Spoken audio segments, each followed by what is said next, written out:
ये एक ऐसा क्वेश्चन है और जो भी एस्पिरेंट अभी 11th से 12th के अंदर आया है और वो भाई एनडीए जो ज्वाइन करना चाहता है, ये हर कोई क्वेश्चन पूछ रहा है कि सर मेरे को कितने बच्चों ने मैसेज करा कि सर मैं 12th में भी एंटर हुआ हूं और मुझे एनडीए निकालना है, इस बारी मैं फॉर्म भर रहा हूं और इस बारी एलिजिबल भी हूं और इस बारी में ही मैं अपना एनडीए निकाल के एनडीए जाना चाहता हूं। तो मुझे बता दीजिए कि क्या मुझे चीजों का ध्यान रखना है ताकि मेरा एनडीए मिस ना हो जाए और मेरा पेपर हर हालत में निकल जाए। क्यों? क्योंकि बेटा defence is a choice not an option, क्योंकि इसको हर कोई नहीं कर सकता, कुछ ही कर सकते हैं और वो है आप। तो बेटा क्या है इसके अंदर, क्या क्या चीजों का ध्यान रखना है, कैसे मैं आपकी हेल्प कर सकता हूं, सब कुछ जानते हैं बेटा इस वीडियो के अंदर। अगर इंफॉर्मेशन अच्छी लगे तो दोस्तों के साथ भी जरूर शेयर करना एंड कमेंट सेक्शन में मुझे जरूर बताना। चलिए सबसे पहले बेटे जानते हैं कि हमारा पेपर का स्ट्रक्चर बेटे कैसा होता है। पेपर का स्ट्रक्चर में बात करें तो ये मैथ का हो गया, वो बेटे तेरा पेपर 2 जीएटी का होगा, सवेरे तेरा मैथ का पेपर होगा और तेरा जीएटी का होगा। अगर हम बात करें ये इसमें 120 क्वेश्चन आते हैं, 20% बोले तो सेक्शनल कट ऑफ होती है कि आपको सेक्शनल कट ऑफ सबकी निकालनी पड़ती है। इस बार ही थी 20%, वैसे 25% आया करती थी जब कम था थोड़ा, अब थोड़ा लेवल बढ़ गया है तो 20% सेक्शनल कट ऑफ और फिर एक जो फाइनल कट ऑफ होती है। तो 20% तो सबका पार्ट कवर होना चाहिए और फिर एक ऊपर जो ओवरऑल कट ऑफ आती है यूपीएससी की, वो जो कि अभी आई थी 292, काफी नीचे आ गई थी। आगे देखते हैं क्या आता है। तो आगे बढ़ने से पहले बेटे डिस्कस करता हूं मैथ्स तेरे को बेटे कैसे कवर करना है। देखो भाई मैथ्स के अंदर बेटे मैं अगर बात करूं ना तो मोस्टली 11th क्लास का और 12th क्लास का इस बारी जो हमें देखने को मिला एनडीए 1 2024 के अंदर बेटे मैं अगर बात करता हूं तेरे साथ एनडीए 1 2024 में, यहां पे मुझे 70 क्वेश्चन देखने को मिले, यहां बेटा 50 क्वेश्चन देखने को मिले। ऑन एवरेज क्या कहते हो सर आप इतने साल से पढ़ाने के बाद? तो मैं ऑन एवरेज बेटे जो देखने के बाद मैं बता रहा हूं कि 55 से 60 बेटे मेरे को यहां देखने को मिलते हैं, यही 55-60 ऑलमोस्ट आप लगा लीजिए बराबर का ही पैटर्न रहता है इन दोनों के नंबर ऑफ क्वेश्चंस आने का। अब आपको बेटा स्कूल में रहते हुए कैसे तैयारी करना है, ये मैं मान के चल रहा हूं कि आप स्कूल में हैं और रेगुलरली स्कूल भी जाते हैं और आपने एनडीए की तैयारी भी करनी है। सबसे पहले बेटे तू कवर कर ले अपना 11th का कोर्स बेटे अपना ना जल्दी से कवर कर ले, राइट। इसके लिए तेरे को ज्यादा पढ़ना, क्योंकि अभी स्कूल तुम एंटर हुए हो और स्कूल में बेटा एंटर होने से शुरू में इतना प्रेशर नहीं होता। अभी तो आपकी क्लासेस बन रही होंगी, धीरे धीरे बेटा आप क्लास का आपका कोर्स स्ट्रक्चर स्टार्ट हो रहा होगा, छोटे छोटे चैप्टर्स आ रहे होंगे, एनसीईआरटी पे आप काम कर रहे होंगे।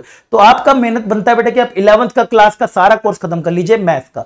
कोई भी जैसे कि चैप्टर से बेटा स्टैट्स वगैरह ये सब पीएनसी वगैरह जो भी आपके एनसीईआरटी में वो जो लिखे हुए हैं ना चैप्टर्स, वो सारे आप एनडीए लेवल के पूरे कर लीजिए। अगर आपको नहीं करे हैं अभी तक सिर्फ सर्च कर लेना स्टैट्स बाय मोहित सर, आपको बेटा सबसे बेस्ट कंटेंट, सबसे ज्यादा प्यार दिया हुआ बच्चों का वो वाला कंटेंट मिल जाएगा, आराम से उसका पूरा करिए। ये आपको घर आके बेटा मेहनत करनी पड़ेगी। देखिए भाई मेहनत तो करनी पड़ेगी अगर आप चाहते हैं दो चीजें मुझे साथ साथ करनी है, बोर्ड में भी अच्छा स्कोर करना है और मुझे यहां भी स्कोर करना है, साथ साथ एनडीए भी जाना है, साथ ही साथ कॉलेज खत्म हो, तो बेटा डबल मेहनत कर दे। 1 साल है, अपनी पूरी जिंदगी बदल सकता है तू, राइट। तो बेटा सबसे पहले ये सारे तू अपने टॉपिक पूरे कवर कर ले 11th क्लास के जितने भी थे, फटाफट से जितना जल्दी हो सके। मैं तेरे को टारगेट देता हूं इसके लिए तेरे को 1 से 2 महीने है, मंथ्स के अंदर तेरे को ये सारे कवर करना है। ये नहीं कि सिर्फ थ्योरी करके काम खत्म कर दिया, थ्योरी के बाद बेटे क्वेश्चंस भी करेगा। चैनल पे मेरे को तेरे को बहुत सारी प्रैक्टिस क्लासेस मिल जाएंगी, थ्योरी के बाद तेरे को प्रैक्टिस वो भी कर, राइट। इसके बाद अगर मैं बेटे बात करता हूं ये सब साथ साथ चलेगा, क्योंकि 1-2 महीने तक तुम्हें पे बोर्ड का कोई प्रेशर नहीं आएगा। अगर कोई बेटा स्कूल का कंटेंट चल भी रहा है तो उसको एनसीईआरटी तक ही लिमिटेड रहने देना। अगर बेटे स्कूल का चल रहा है ना तो उसको भी एनसीईआरटी तक ही लिमिट रहने देना।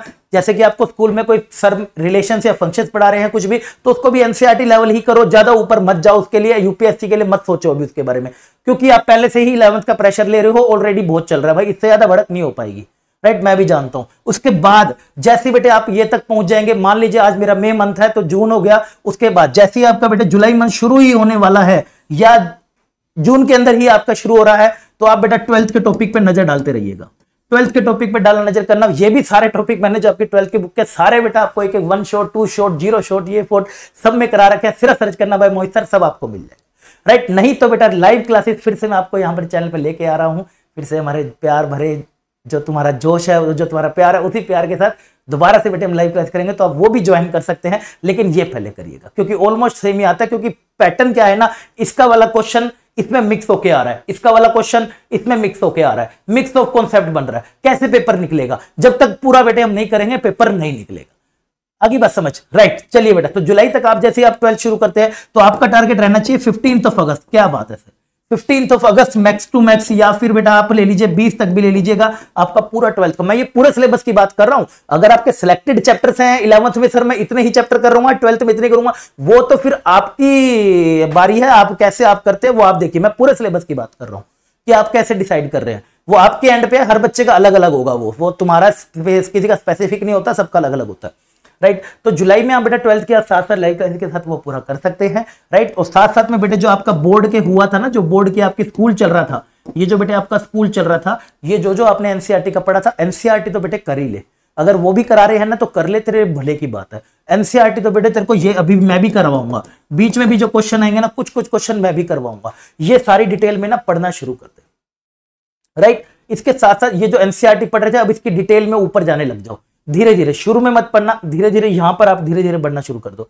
तो इससे क्या होगा ना बेटे, अगस्त का 1 सितंबर 2024 जब हमारा एनडीए 2 2024 है, तब तक तेरा इतना कॉन्फिडेंस हो जाएगा तो आसानी से बेटे एनडीए लेवल का मैथ्स निकाल देगा।